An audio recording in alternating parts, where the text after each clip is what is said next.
we're going to jump into it. And as people come in, they can come in and join us along the way. So welcome everybody, and thank you so much for being here this evening to share this journey with us into Young Living's conifer oils and how working with conifers can help you with your overall health and well-being. I'm your host, Megan Edge, and last time I forgot to introduce myself, so I'm going to make sure that I do it this time and that I'm going to turn my phone off. So there's always something technical, right? There we go. Okay, so I am a master healer. I've been in the healing arts for the last 15 years. My focus is on empowering people to understand their capacity for healing themselves. And part of how I do that is by teaching people different ways that they can support their own healing and their own well-being as they move through that journey. And we all have things in our lives that we know we could heal or that we want to heal, but we don't always know how to do it. Or we may not know that there are tools available to us that can help us with that. So my whole focus is on mind, body, and soul healing. And in that, I work with energy, I work with psychology, I work with plant medicines, I work with aromatherapies, and all of it. I work with all of it. I love, whenever I can find something that I know is going to be helpful to someone else, I want to learn about it, and then I want to share it. And that's part of why we're here today. You can find me in all kinds of different places. You can visit my website. You can find me on Facebook. You can find me on Instagram. If you look up Megan Edge and Megan Edge Healing, you'll find me all over the place. And when we do these classes, we do record them so that people who can't be here can have a chance to go over the material in their own time. And then they all get posted up on my YouTube channel as well. So they're always there for reference.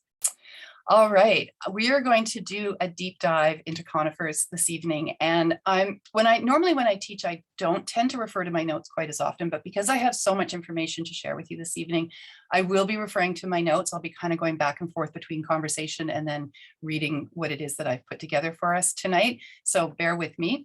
And I do have a few photos to share with you as well. So I'll be sharing my screen as it is appropriate. So I hope that you will indulge me as I geek out on trees, and I hope that you will geek out on trees as well, because they are amazing. We wouldn't be here without them, and that's literal. We would not be here without trees. In 2019, there was a discovery made. The earliest known fossilized trees were discovered in an abandoned quarry in the US. The trees were part of a vast forest that covered the area around New York State around 386 million years ago. 3 types of trees were found, along with spectacularly extensive root systems that indicated that the trees had evolved more modern characteristics than were previously thought. So what that means is that trees have been around longer than we had previously thought or realized. And the discovery is particularly exciting because it comes from a planetary turning point, which is the Devonian period, which is really the rise of plants on the planet. And what I want to show you is this, oops, I have to share my screen first. Hang on 2 seconds and bear with me. No, where do I do that now? Oh gosh. Oh, share screen, here we go. Share and okay, can you see this photograph that looks like we're looking at space, or we're looking from space down on some kind of landscape? Can you guys all see that? This is the fossil of tree roots from 386 million years ago. And this little tiny mark here in the middle, this is the pen that shows you the extent of it. And then this picture down below shows the 3 archaeologists and the extent of these root systems. So you can just imagine by looking at that how enormous these trees were and how important they were.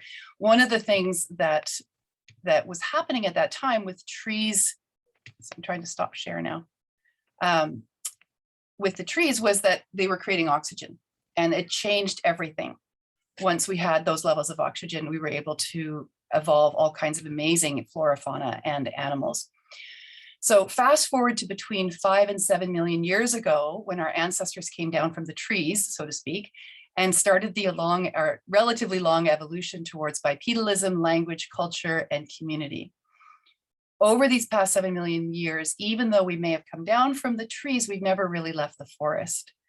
Trees have been and still are integral to all aspects of our lives, from the foods we eat, the medicines we use, our industries, inventions, pivotal moments in history, and our ability to explore the planet and our spiritual and well-being. We have so much still to learn from trees. And this is part of what I get so excited about when I look at and learn more about the oils that Young Living has created, that Gary Young brought to us. There's just so much to learn about how these constituents and oils can be of such help to our well-being. So I'm going to share with you this evening some of the science of conifers, the medical research into their healing properties for things such as cancers, autoimmune and inflammatory conditions, as well as their impact on viruses, bacteria, and parasites. We're going to look at 4 oils in particular: Hong Kwai, Hanoiki, Blue Cypress, and Idaho Blue Spruce. And we're going to learn how to work specifically with these Young Living oils from these amazing trees. So where I would like to start with is how it is that conifer trees thrive and protect themselves from disease and pests, because it is these very functions that ultimately can help us as well. So I am going to go geeky on you, and I hope you'll bear with me. And if you find it fascinating, awesome. The document that I've created, I'm happy to share it. There's all kinds of links and information and deep dives in it that will give you the background. And why I want to teach you this is because I feel like it's really important that we have relationship with the things that we use in our lives to help us feel better, whether that's medicine or essential oils or nutrients or supplements. I love knowing where things come from. And for me, that creates a deeper connection with the things that I'm using. And then I have a belief that that means that they're going to work even better for me. Okay. So trees are able to defend themselves against pests and diseases through protective structures and protective processes, which are comparable in some ways to our immune system. We're actually not that dissimilar from trees. When you think about what is on the outside of a tree trunk and a tree branch, it's the tree bark. And the bark is the protective layer, just like our skin is our protective layer. Our skin, when it's healthy, it repels and keeps away things like bacteria and viruses and microbes and funguses. And it helps, it's part of our immune system. It's actually one of the largest parts of our immune system. Trees are similar. They have layers of living and non-living tissues which protect the trunk, the roots, and the branches from mechanical injury, from drying out, and as well as from diseases.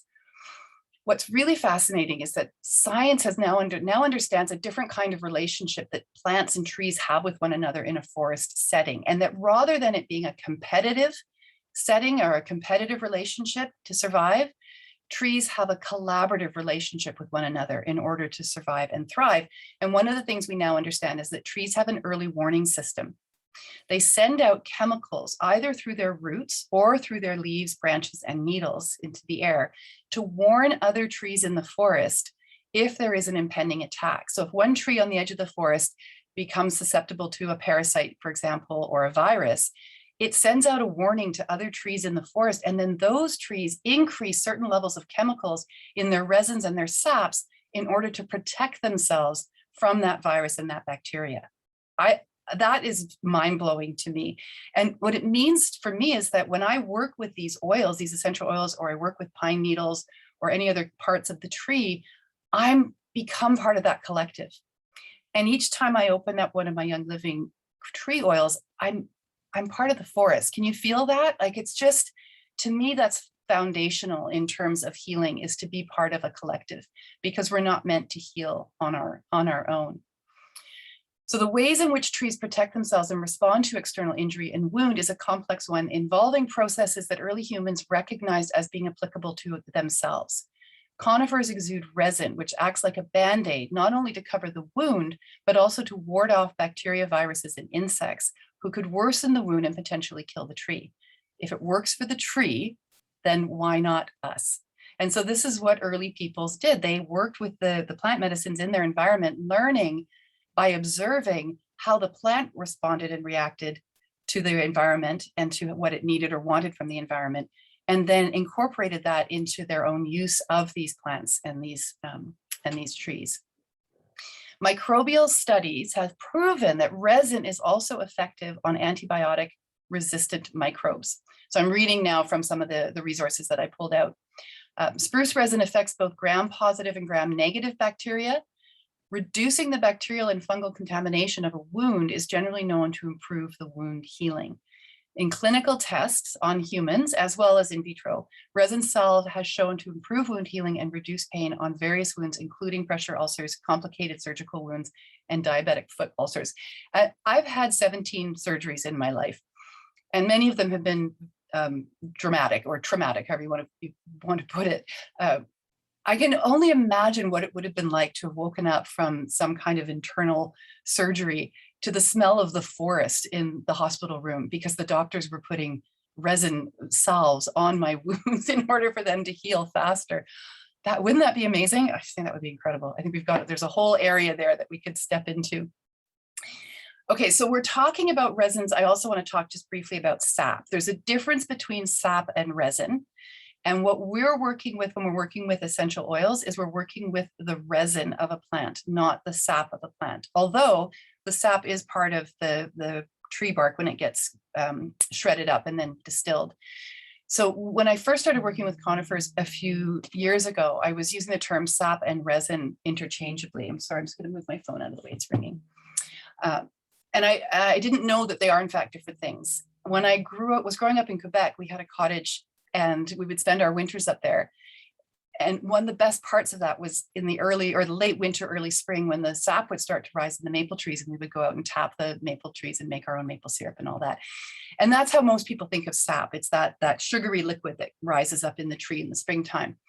But actually what it does is more than that. It's a conduit for nourishment for microbes or minerals rather, and water and other things in the soil to come up into the tree, as well as proteins to feed the tree and the tree leaves while the tree is in bloom.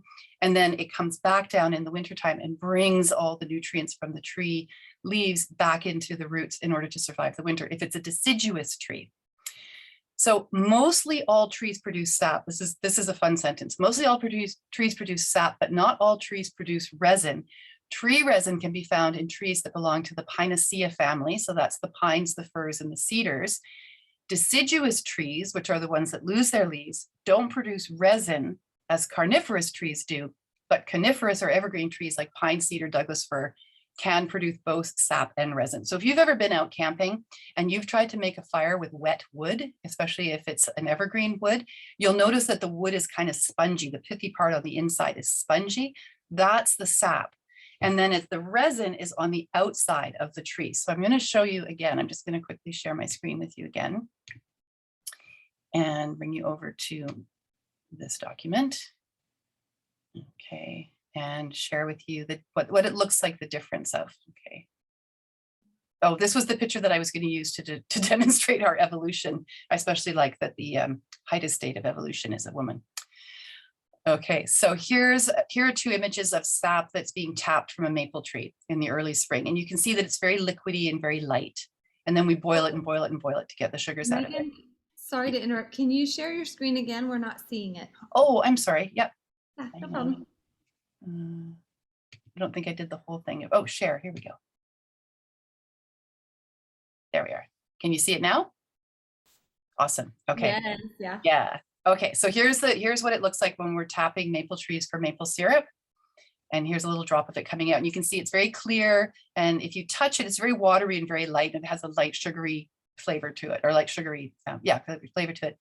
This is a picture of me collecting resin from a Douglas fir over on Main Island where my cottage is. And you can see that clearly there's been a wound in the tree, and that whole side of the tree is absolutely covered in that resin. And then here's another one, a close-up looking at that beautiful clear resin. So the resin is on the outside of the tree, the sap is on the inside of the tree. And there's a pretty picture of a bunch of wood. We were looking for images of how we use trees in our day-to-day lives, just to really illustrate to people just how much a part of our lives that it is, looking for those kinds of images. That's what that one was about. Okay, so tree resin is secreted and oozed through resin ducts, and it often escapes through the bark of the trees, serving as a protective function. In addition to pines, there are a number of other conifer trees like Douglas fir, which exhibit resin canals in their needles. So the pine needle resin actually lives inside the needle. And that's why when you break a needle, you get all that beautiful smell, especially around Christmas time, if you've got a live Christmas tree or you're walking in the woods. And that serves as a defense against insects and other animals because they don't like the taste of it. But more than that, what we've learned now is that these resins, the chemical constituents in the resins, actually disrupt the feeding and digestion or metabolic function of the attacker. And why this is important in medicine is because those same chemical constituents can be used for parasites that affect us. And we'll talk about that a little bit later. Okay, so I want to look at some of the ways that modern medicine is researching and validating thousands of years of medical practices using conifer resins for healing. The oldest accounts, now keep in mind, these are written accounts or accounts that have been painted on walls or that sort of thing. People have been using these medicines for far longer than this. But the oldest accounts of the therapeutic effect of coniferous resins stem from ancient Egypt, where salves were prepared to help with burn healing and to quicken wound healing. In the ancient Nordic countries, especially in Lapland, ointments prepared with Norway spruce resins have been used for centuries to treat acutely and chronically infected wounds. We're a little behind the times here in North America. We seem to like to reinvent the wheel. So where there's all of this information and not only anecdotal evidence, but medical research that supports that, where countries are using conifers and pine needles and these resins for medicinal reasons, we're just a little bit behind with some of that. In culture experiments and electron microscopic studies, coniferous resins seem to be destroying the bacterial wall and the cell membrane within the bacterial. So the way in which it would work with a bacterial infection, say you've got a chest infection, and if you're inhaling through your diffuser or you've made a balm and put it on your chest and you're inhaling it, those chemical constituents go into your body and they will find, this is what we're discovering, they'll find where those bacteria are, and they'll begin to do this exact process to destroy the bacterial wall. The bacteria collapses, the whole colony of bacteria collapses, you start getting better. That's a very layperson's way of explaining how it works. So in my research for this, I wanted to pull out a number of true research studies from PubMed. And I'm not going to go into all the details of them. Like I said, I can offer this document to people who want to take a deeper dive with all the links in it, but it's really just to demonstrate that there is a lot of research happening looking at conifers and our health. One of them was called the Conifer Green Nettle Complex in patients with precancerous gastric lesions. And this was an observational pilot study. So what they're looking at is how can certain constituents in chemical compounds and constituents in conifers and their oils and resins not only help to heal things like cancers, but also help with the efficacy of our body's ability to absorb mainstream medicines, anti-cancerous medicines. So what they're finding is really fascinating is that working with the conifers, and if you're taking, say, like a radiation treatment or chemotherapy, your body's ability to handle that treatment and to actually benefit from that treatment is increased when you're working with some of these constituents in the conifer oils. And I love that. My neighbor on the island right now is dealing with a pretty advanced cancer, and we've been working together for the last 2 years with the conifers, and she swears up and down now that that's the thing that's keeping her feeling really vital as she's going through this process. So there was another article that I found called Conifer Phytochemicals. This is a valuable forest with therapeutic potential. I just love the title of it. And the authors go on to say, conifers have long been recognized for their therapeutic potential in different disorders. Alkaloids, terpenes, and polyphenols are the most abundant naturally occurring phytochemicals in these plants. Here we provide an overview of the phytochemistry and related commercial products obtained from conifers. The pharmacological action of different phytochemicals present in conifers against bacterial and fungal infections, cancers, diabetes, and cardiovascular diseases are also reviewed. And I spent quite a few hours going through this particular document, and it's fascinating. There is so much information, just incredible. So they talk about the prehistoric uses, like just for how long different cultures have been using these various medicines. And if you were on our last call, this is our second class on conifers. If you were on the first call with conifers, I shared with you the story of Jacques Cartier and his sailors. They were suffering from scurvy, and how taking a decoction of a plant was called at the time the Anita by the Iroquois, the tree of life, not only cured their scurvy, it also cured their various venereal diseases that they had been suffering from, which was quite spectacular. So, we've known for a long time that these plants have this kind of medicine, but now we're really beginning to understand the potency of it, which is very, very exciting. So what I'd like to do now, and if you need to take a breath or a breather or a stretch, you can, please feel free. I'm going to have some of my pine needle tea. I want to take you quickly through some of the activity, the health activity that we are learning conifers can help with. I'm going to say on the outset, none of this is diagnostic, and nor am I making any claims to what these constituents can do. I'm merely reporting on the research, but I do want to give you an overall sense of just how potent these conifers are for our health and how they're being looked at. So the first one is anti-inflammatory activities. Cedars, junipers, and pines all exhibit anti-inflammatory properties. So putting cedar wood oil in your massage oil, for example, or in your steam bath after you've had a lot of exercise, or just if you're experiencing arthritis or rheumatoid arthritis or any kind of inflammation in your joints, it's very clearly demonstrated that these types of trees have an effect at lessening and even mitigating the inflammatory response that your body has to whatever stressors are creating that for you. We talked a little bit already about the anti-cancer activities, so I won't go into that one too much, except to say that many of the compounds derived from conifers barks and leaves have been found to act as anti-tumoral drugs and are in fact in anti-tumoral drugs that are mainstream, that are being prescribed to help with things like the various cancers and tumor growth. Pine especially, and yew is another one. Neurodegenerative diseases, so these are things like Parkinson's disease, Huntington's disease, affect an enormous amount of the population. There's a constituent called a neurotrophin that exists within the conifers, and it works by binding to and activating the TRK receptor family. I'm not going to pretend to know what that is. I did try to look it up and I didn't get very far. However, what my understanding is that it is one of the receptors that we have in our brains. And it's been found to prevent neuron degeneration. So bark extract of pine shows a very positive effect against the oxidative hemolysis that causes this. A lot of work is being done right now with conifer oils and Alzheimer's disease. The methanol extract of pine bark contains bioactive compounds such as quercetin, and that may be a word that's familiar to some of you right now. That's something that's being recommended to help with a lot of what we're dealing with at the moment in terms of viruses. And gallic acid, which play important roles in neuroprotection by reversing mitochondrial dysfunction, free radical formation, and improving memory and cognition. Now, the studies are done in rats, but there are also now studies that are being done in the human population for this. So all the pines. There's a compound called Piscetinol, which is derived from the pine bark.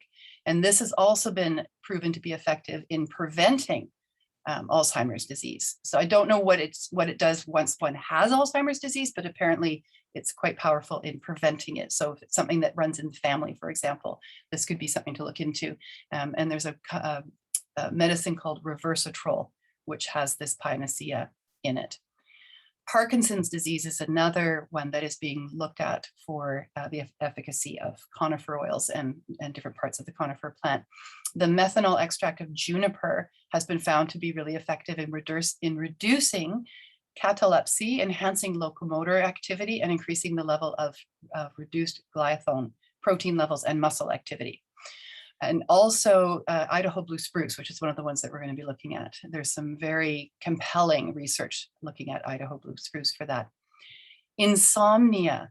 Somebody was asking me recently about insomnia, and these tree oils all have sedative qualities to them, and they're being used very effectively to help with insomnia.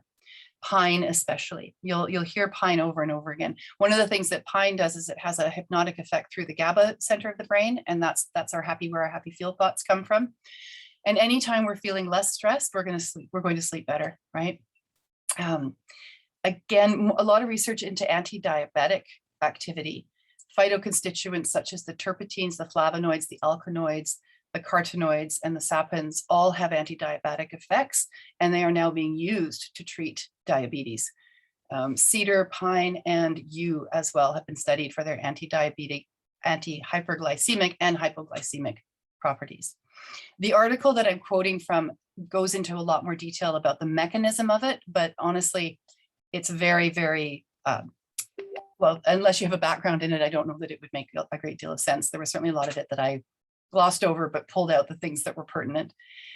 Anti-convulsant activity. So this is epilepsy, or my older daughter, she's got something called functional neurological disorder, and for her it manifests as spasms in her upper body that she cannot control, really severe spasms. So I'm especially interested in this one for her, to see if there's something that is really going to be helpful for her. There are several natural compounds derived from various conifer species that have been shown to have good anti-convulsant properties in the animal models. In India, extract of cedar and pine bark have historically been used to treat neurological disorders. And there's a lot of research coming out of places like India and Asia with all of this. So it's really exciting. There's a compound in Hanoiki, which we're going to be looking at in a few minutes, which is called Hanoikiol, and it is a neuromodulator compound. So, and it's been isolated from the Hanoiki. And what they're finding is that it helps with the neuron and neuronal ion channel activity in the brain, and helps to create a positive reception for the way that the neurons fire back and forth with one another. So where any of these neurological conditions, there's a lot of really exciting research into how this can be helpful. Analgesic activity. So this is helping with pain and pain management.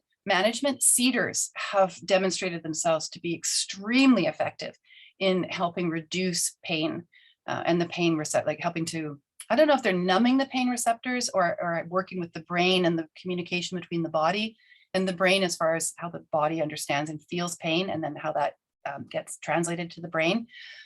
That might be part of it from my understanding of it, but nonetheless, like using the cedar oils on areas where you have muscle pain and that sort of thing, it can be really, really helpful. And that's what the research is demonstrating. We're almost there, so stay with me. Antimicrobial activity. This is really important for the food industry as well as for our overall health. Recently, various extracts have been identified as a significant source of bioactives with antimicrobial potential. They have potential in degrading microbial cell walls. You know, when everything started to go to heck in a handbasket back in March of 2020, and there was a huge push to use, you know, hand sanitizers and those sorts of things. But so many of those hand sanitizers have chemicals in them that are really not great for our skin, aside from, of course, our Young Living one. I started to put together and work with the tree oils to create a spray and an oil that I could take around with me instead of using the ones that shops were offering. And I was very happy that I did so, because it also helped my anxiety to be breathing in these beautiful oils. Okay. Larvacetical activity. So what that means is pests. It means bugs and parasites. The reason that this is important, I mean, besides the fact that maybe you don't want bugs in your house, is that also these oils are really great for keeping mosquitoes away. And mosquitoes are the vector for things like dengue fever, yellow fever, dengue hemorrhagic fever, malaria, that affects people all over the world. So research is being done now looking at how sprays can be created using the constituents in these oils that will create a high mortality rate in the larvae of the mosquitoes and the other creatures that are the vector parasites for these particular kinds of diseases. Juniper and thuya especially, and then of course the pine. The pine, it always comes back to the pine. And then lastly, see, you're good. It's good that you stayed this long. Cardiovascular disease. So this is something that also affects a huge percent of our population. And much of cardiovascular disease we now understand to be related to diet and to be related to lifestyle. So the way that we manage and deal with stress. We're going to talk about Piscetinol again. This is that compound that comes from the pine bark. And it's now being used to help prevent cardiovascular disorders, including arrhythmia, high cholesterol, angiogenesis, atherosclerosis, and also a pre-treatment that decreases cardiac hypertrophy. Decreases cardiac hypertrophy. So basically any way that we can help to calm ourselves down, to relax, and to feel more grounded in our body and in our daily experiences is going to mitigate stress. And then so many of these diseases, the activities that we've just talked about, are not going to have the same kind of effect on us that they may otherwise have. And that, in addition to whatever treatments mainstream medicine is using that are effective, as well as, of course, lifestyle and the way that we treat our bodies, is going to have a huge impact on our body's ability to cope with all the things that life throws at us, right? Okay, so thanks for hanging in for all of that. How's everybody doing? Awesome. Okay. So from here, let's look at how we can incorporate these beautiful oils and parts of the plants into our daily lives. For about the past year now, I've been using the Young Living essential oils, the conifer oils, in pretty much everything I'm working with. I put them in my diffuser. I put them in my drinking water. I use them for oral health and hygiene. I'll talk about that in a moment. I make all kinds of beautiful products with them. This is my balsam fir resin. So I have a little company called Beyond the Garden Gate. This is my plant botanicals. And this one is it smells amazing. It smells like Christmas. It's actual resin that I've collected from the trees ethically, and then it's been blended with other essential oils, as well as, oh gosh, the sun has just come around my window. I'm just gonna sit back a little bit. With beeswax and coconut and a few other things. And this is, if you were on the first call, I told you the story about my friend who cut her chin so deeply she had to get 8 stitches. This was the balm that I gave to her. 8 days later, when she went back to get her stitches taken out, the doctor said he couldn't believe how quickly and how beautifully the wound had healed. There was no bruising, the scar was minimal. It was really, really impressive. So I use that on a regular basis. I also create my own face serums. I call them my forest therapy face serums. And I can really quickly show you how to do this. So this is a bottle. If you work with progessence, you'll recognize this bottle. This is a bottle from progessence. There's a little bit of progessence left in the bottom of it. And then what I do is pop it open. And these 4 beautiful oils that we're talking about today. So there's the Hong Kwai, the blue cypress, and the Hanoiki, and the Idaho blue spruce. I put in 3 or 4 drops of each. And then to that, I add various carrier oils. So this is a rosehip carrier oil. I have a St. John's wort carrier oil, meadow foam. Meadow foam is used in a lot of the Young Living products, and it's a beautiful, soft, silky carrier oil. Evening primrose oil is another one. You can use pretty much any of your carrier oils, but you want them to be light oils that are easily absorbed into the skin. And then once it's all in there, I mix it all up and put one of the roller things on it that Young Living has. And it's my face serum day and night. It's absolutely beautiful. I also make my forest therapy sprays. So this is a similar process. We just put a few drops in the bottom of the jar of the bottle. This one has cedarwood pine, northern lights black spruce, Idaho blue spruce, and cypress. And then you simply add water. And this is a beautiful spray to use just to refresh and pick-me-up. But I'm also using it preventatively when I go out into the world, especially if I'm around a lot of people, because of the things that are in these oils that can help us with the current state of affairs with what's going on out there in the world. So I love using that one. And then the other way that I work with it is as I use them in lip balms. So I've created a conifer lip balm that has, I think it's pine and juniper and cedarwood in it, and then just mix it with beeswax and coconut oil and just put that on my lips. So many beautiful ways that you can use them. For oral health, it's to put a drop of your favorite conifer oil onto your hands and then put it on the tip of your finger and just rub it over your gums before you go to bed at night. And that's going to help with helping the positive or the beneficial bacteria in your mouth thrive while taking care of any of the not great bacteria in your mouth. Okay, and of course, there's so many other ways that we can work with it. I like to work with my pine needle tea. I'm just going to show you this really beautiful bodum that I have. And the pine needles go in here, fills up with hot water, push it down, and then I drink this throughout the day. And sometimes I'll add a couple of drops of pine oil to it, or I'll put it in the fridge and let it cool down and then put it in my water bottle and take it with me when I go out. go back to what we were talking about what it is that resins do for trees. The resin is the protector of the tree. So when you're working with the oils and the resins, it's doing the same thing for you. It's protecting you. And that's one of the things that I absolutely love about it. Here's a few other ideas. Add a few drops to your favorite lotion, bubble bath, Epsom salts, shampoo. Now, Young Living has beautiful shampoos and I adore them, but even to their shampoos, I will sometimes add a little more cedar oil if I want my hair to be soft and shiny. The cedar wood trees have been used for centuries to help with scalp issues, with hair growth, with balding, very, very effectively. Okay, so we talked about we talked about all these. So in the document I've created, I've given you recipes for how to create these things that I'm sharing with you today. So where I want to jump into now is let's look at the oils that we're talking about today. And if you'll give me 2 moments, I'm just going to pull my curtain down so that I can see. And if you need to take a quick break, now would be a good time to do it.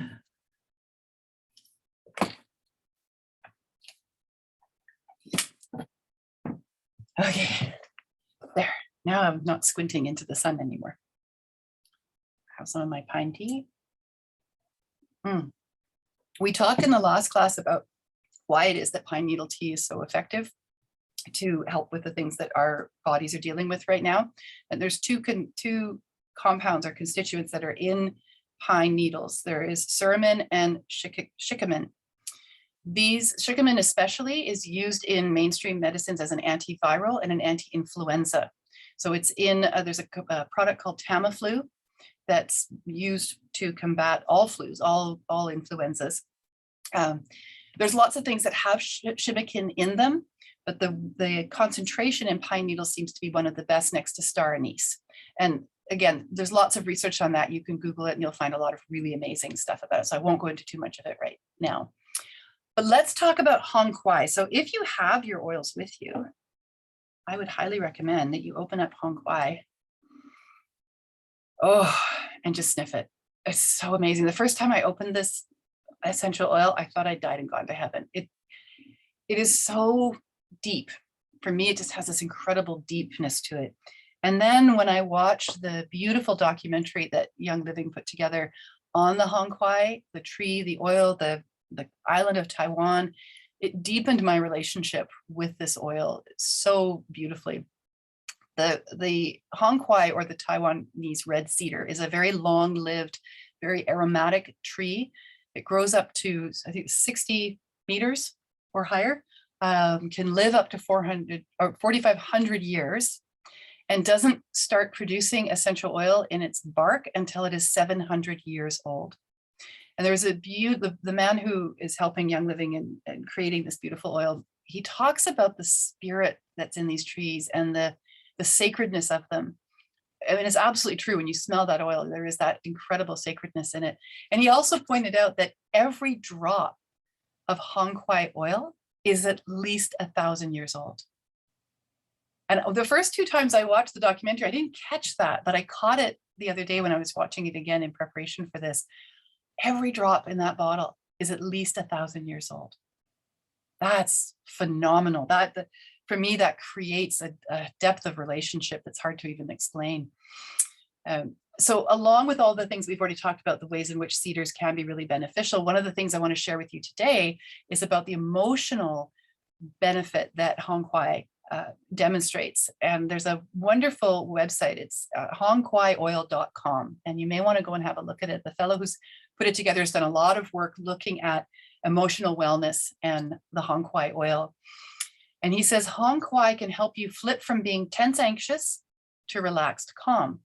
Inhaling Hanoiki can help you flip from anger hostility to calm peaceful. If you want to flip your emotional, or you want to flip your emotion of depression or dejection to elated and cheerful, try Hanoiki essential oil. These emotional flipping are significant. Hanoiki essential oil triggers a significant increase in sympathetic nervous system activity, a rest and digest response. Therefore, Hanoiki provides 3 basic emotions: joy, power, and peace. These pleasant emotions are a result of the dominant and persistent I can never say that one. sesquiterpenes, and honkwai has some of the highest levels of sesquiterpenes, the one. And oxygenated sesquiterpenes, the heavy molecule triggers a bodily state of rest and digest. And he has a whole article that he's created about this beautiful emotional wellness that comes from working with honkwai. So I highly recommend going over and having a look at that. Okay, so let's move on to Hanoiki. So Hanoiki and honkwai are related. They're both part of the cedar family, but they're also distinctive enough that they each have their own oils. And while they do similar things for us health-wise, they also have areas where one may be stronger than the other. One of the places where Hanoiki is really strong is in hair growth and any kind of scalp issues, skin issues that someone might be having, things like eczema or psoriasis, or dandruff is another one, and hair loss is another one, or hair thinning. It's also powerful antifungal and an anti-insecticide. Both of these trees have been used for thousands of years in construction, for building temples, for building furniture, because not only does the wood maintain its aroma even centuries later after it's been cut, but because of these antimicrobial and antifungal properties, the buildings stay standing, the furniture stays standing because it's not susceptible to rot the way that other trees might be. It's also said to help with sleep issues, lower blood pressure, and help with anxiety and worry. It is uplifting, cleansing, comforting, and it opens the minds to new perspectives. So this would be a really great oil to work with when you're starting something new, or if you feel like you're stuck in a thought pattern and it's time to see a new perspective or be open to new information. I think working with Hanoiki would be a really good one to have. And it definitely smells different than the honkwai. It has a much lighter, more almost like a pencil shaving kind of scent to it. And as I said, I use both of them in my face serum as well. So they're all the ones I'm sharing with you today are really, really good for your skin. Okay, blue cypress. Who has blue cypress or who's tried blue cypress? Isn't it phenomenal? Oh my gosh. I get goosebumps. I get my goosebumps when I smell this one. This is incredible. And the fellow who basically brought the blue cypress essential oil to the market works with Young Living. And he says there's a little blurb that I can share with you where he's talking about it. That was almost accidental that he discovered that there were these incredible compounds in the blue cypress oil. And in sending the combination of barks and twigs and everything that he was putting together, the needles, when the oil came back, it came back blue. When you just take the resin is clear. But what's really interesting is that when it's all put together, and I'm just gonna see if I can find in my notes where that was. So when the heartwood, the sap, and the bark are combined, so shredded up together and distilled, that's when you get this beautiful blue. And it comes from the same compound that gives us the blue in chamomile, which is, it's a Guaiazulene, guaiazulene. And that creates a catalytic reaction with all the properties, the heartwood, the sap, and the bark, and brings us this beautiful, beautiful blue. And it is actually blue. If you have it, you can see how beautiful it is.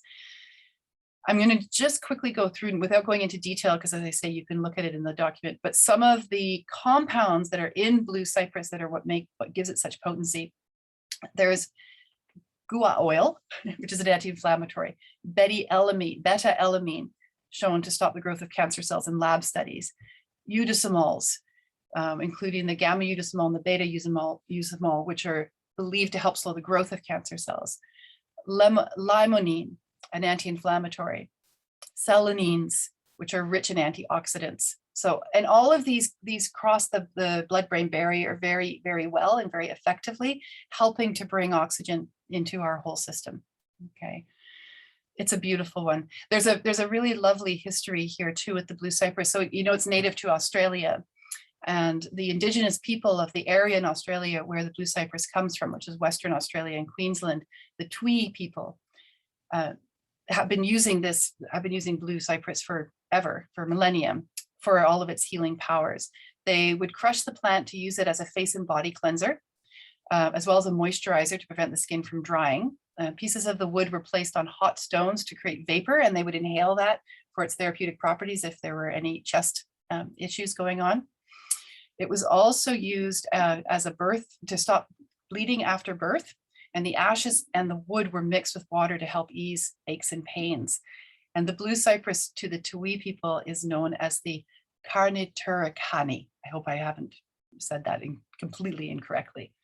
And it's really beautiful when we look at the conifers, because all of them have a really rich history with the indigenous people of the areas where they grow natively and naturally. That relationship between the tree and the person is really very, very strong, and it goes back thousands and thousands of years. Okay, so finally, we're going to talk about Idaho blue spruce. And again, if you were on the first call, we did talk a little bit about it. I'm going to talk about it again because it has so many of the similar properties to the other ones that we've talked about today. And also it is one of the, well, I mean, I guess they're all flagship oils for Young Living, but this is one that was near and dear to Gary's heart and is exclusive to the farm in Idaho where they grow it. It has a high percentage of alpha-pinene and limonene, and of course has that beautiful smell. And as I said, it's the research into the constituents of blue spruce that are showing it to be very effective in helping with addiction and addiction issues. I talked a bit about that in the last class, that it's seeming to act like a nicotine receptor inhibitor, so that when using Idaho blue spruce, if you're trying to, say, quit smoking, if you're diffusing it around yourself, or perhaps even sniffing it instead of having that cigarette, what we're seeing happening in the research is that it gets in the way of the brain sending out the signal to want the thing that is the addictive element. It's also being studied for the neurodegenerative diseases such as Parkinson's and Alzheimer's and schizophrenia. And without getting too bogged down into the science of it, my understanding is that because of the way that it interacts with the neurons in our brains, it helps us to produce higher levels of dopamine naturally. And dopamine is the feel-good hormone in our body. And lack of dopamine is what is one of the critical things in Parkinson's, and really creates that whole cascade of symptoms and symptomatic responses. So I'm really excited to see what happens moving forward with Idaho blue spruce and this kind of research, and being able to determine if there's something really there that we could just easily have in our homes to either prevent or to help heal. And I mean, the bottom line is that if it helps us feel better, if it helps us with the anxiety, helps us feel calm, like all of these oils do, then all of that's going to help us be able to deal with the things that happen for us physically. Megan, much better. Sorry to interrupt, but Mary has a question. Yes, well, I'm done. So the floor is open to questions. I just wanted to make sure we didn't miss that because her thing is up. Her hand is up. Okay, yes. I'm gonna ask her to unmute because I don't know what her question is about, but I didn't want to miss it. Okay, beautiful. Oh, thank you so much. I think I did it by accident, but this is fascinating. I wish I had gotten the first class that you did. And so if that was recorded, then I want to go back and listen to it again, because it's, I mean, just everything that you're talking about, from the help with anti-inflammatory and these other diseases. I mean, everything from the neurological to hair loss. I mean, it's pretty amazing stuff.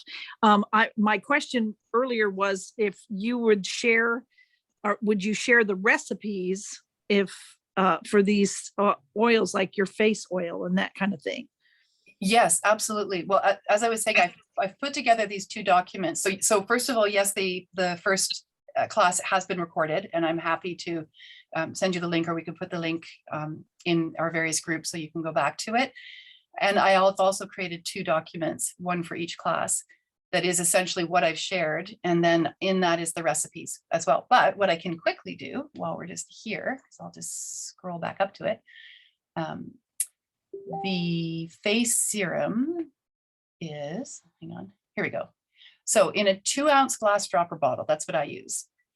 I put a combination of essential oils of pine, cedar wood, blue cypress, Hanoiki, Hanoiki, and Idaho balsam fir. Idaho balsam fir is one of my absolute favorites, and we talked about that one in the last class. And you can put in as many or as few drops of each as you want to. It's really a personal preference. But of course, with Young Living oils, we don't need very much. Less is often more. And it's important to put the oils in the jar or in the container first and swirl them around and let them start to work with each other to create that synergy between them. After you've got them in there and you've swirled it around, then you can add a blend of your favorite light carrier oils. So I shared some of them with you, the ones that I use. The meadow foam is my primary one. And then to that, I add St. John's wort or evening primrose oil, rosehip oil. You can also use jojoba, grapeseed, MTC. Coconut oil is a beautiful oil to use, especially if it's the organic one. It's got lots of anti-inflammatory properties to it. And then you just let it, you put the lid on and give it a good shake, let everything mix in together. And then those roller balls that Young Living has are beautiful because they fit their bottles really easily. And then it's just a matter of putting it on. And when I'm using it every morning and every night, I'm also massaging my face with it because that ball is just so smooth and soft. So I start at my forehead and I do little circles and I massage the areas around, where some of those wrinkles may show up eventually when the filter's off. And that's it. It's as simple as that.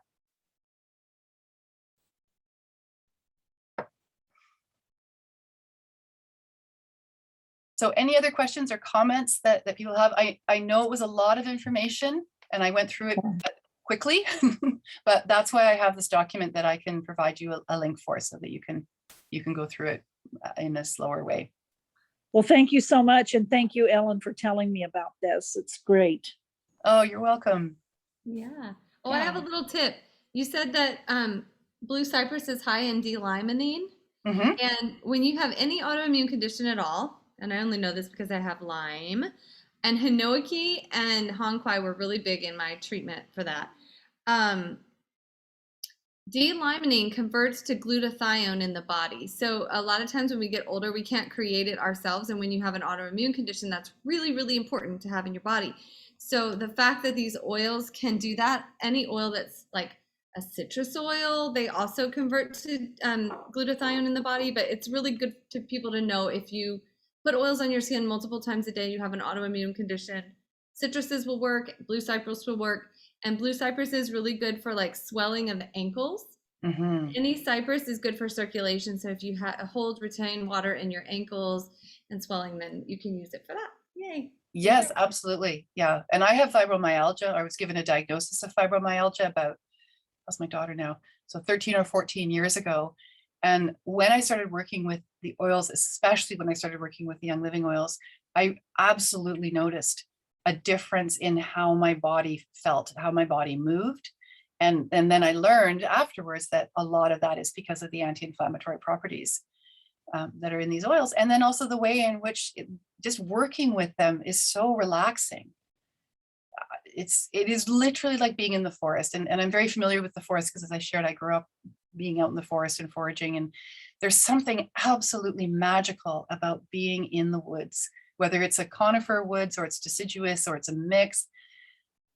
To me, it's like connecting back to our roots, pun intended, back to a time when the world was really either really young, but also really ancient at the same time. And then what I was sharing about being part of that collective, being part of that community, and things just feel softer in a forest. I mean, this is why forest bathing is now a thing. It's now a therapy. But when I was growing up, it was just a walk in the woods. And working with these oils, it brings all of that back. And that's your central nervous system. That's your limbic system. It's so phenomenal for all of it. So if you haven't started to really explore Young Living's conifer oils, I highly recommend that you do. And Young Living has the most, as far as I know, on the market of any of these oils. And of course, we know how beautiful and how high quality they are and the way that they've been sustainably harvested and created and grown and giving back. And all of those things are so important because they raise the vibration of the oil that we're working with. And it is the living essence of the tree. right? So I think we calculated there's 18 conifer oils that are available to Young Living members. And then there's so many more that are being used in the blends that are not yet available to us for various reasons. So you can still access the white spruce. You can get that. Well, I think actually now you can get white spruce in the kit with the 4 oils from the Northern Lights farm. But yeah, I know when I look at the blends and I look at all the things that are in them, I think, oh, but I want that. I want that oil. It's not there yet, but we still get to use it because it's in the blends. Yeah. When my father was in the hospital back in September of 2019, he had edema and he had a whole bunch of circulatory problems, and he ended up being diagnosed with ARDS, which is adult respiratory distress syndrome, similar to what anybody who ends up with an upper respiratory viral infection can end up with. And I started coming in and massaging his feet and his hands. And he said that even knowing I was coming, it got to the point where even when he knew that I was going to be coming, he would start breathing easier. But then when I got there and I started massaging the oils, the Young Living oils into his body, he would stop. The anxiety about what he was going through would lessen, and he would be able to breathe again. And the other thing that was really interesting was that he received more thorough attention from the nurses and doctors because they loved coming into his room and smelling whatever oils it was that I had been working with. And I snuck a diffuser in too, because in Canada we're not allowed to have any fragrances. And we know these aren't fragrances, but there's that bias there. And they would leave it on because they enjoyed it so much.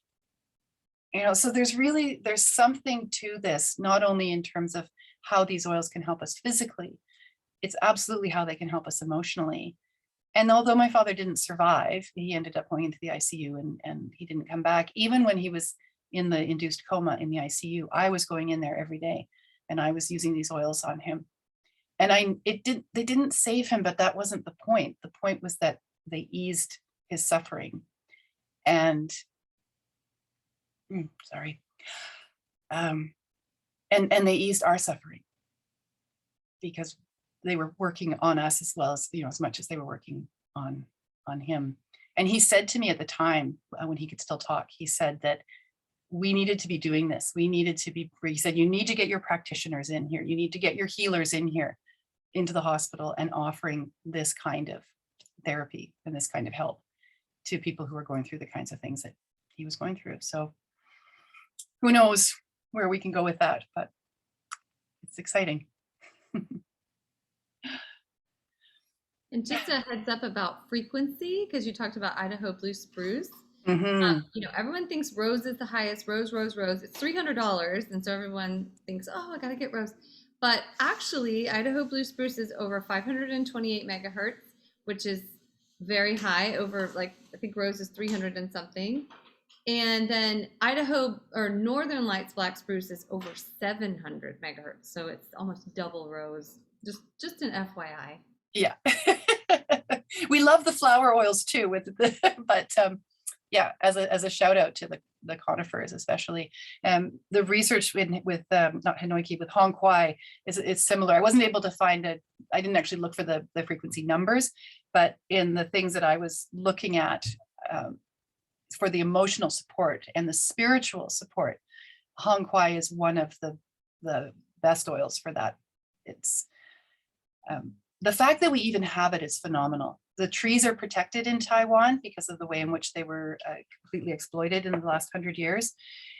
And none of them are cut down. So it's just the deadfall after the typhoon season. And so it's made in very small batches. It takes quite a while. I think it was 6 to 48 hours to extract the oil from the shavings and stuff that they use. And just the whole process is very reverent, watching as they're finding the branches and bringing them into the distillery and working with, it's so interesting. They're constantly touching them, right? Just putting their hands on them. It's so beautiful. And that translates into how we work with these oils and the effect and impact that they have on us as well. And in this time, it feels like oils that can provide us with protection, that have all the properties that I shared today, and can give us that sense of groundedness and connectiveness and collectiveness. I think they are so, so important right now. And many of the ones that we have in Young Living are very inexpensive. We're talking $14 for a 15 ml bottle of Cypress or cedar wood up here in Canada. And I think it's less in the US. And most of them come in the 15 ml bottles, like the Cypress and the juniper and the Northern Lights black spruce and the pine and the cedar wood. They all come in 15 ml bottles. So there's really no excuse. Everybody should have them in their healing toolkit. Yeah. So I'm more than happy to keep the conversation going. If you want to reach out to me, you can find me on Facebook at Megan Edge. You can find me on Megan Edge Healing as well. You can email me through my website. You can we can reach out and we continue the conversation. And Ellen and I are doing a few more classes over the fall as well. So we will be talking about autoimmune and essential oils, and we'll be talking about herbal health and working with Young Living's herbal oils. That's another huge passion of mine. Love the herbs, and looking at how we can cook with them and how we can infuse our bodies with them and why we would want to. So that's going to be a really great class too. So stay tuned. I've unmuted everyone, or I've invited people to unmute if they have any last minute questions. Okay, beautiful. But, just wanted to get that option. Yay. Okay, cool. Well, thank you so much, Megan. You're welcome. Thank you. And I'll, if you are interested in getting the notes, just fire me off a quick messenger or something like that, and I'll make sure we connect so that you can have them. Okay. I don't have any questions, but I'm just super, super grateful for this. Thank you so much. Oh, you're so welcome. Thank you for being here. Yeah. And for Alan too, and for everyone else who's doing all this. So yeah, it's amazing. Yes. Yeah. I echo that too. Thank you again. I really appreciate this information. Oh, you're so welcome. Well, I look forward to connecting after the class with anyone who would like to. Thank you. Have a great night, everybody. Okay. Good night, Thank everyone. you. Take care. Okay. Bye. Bye.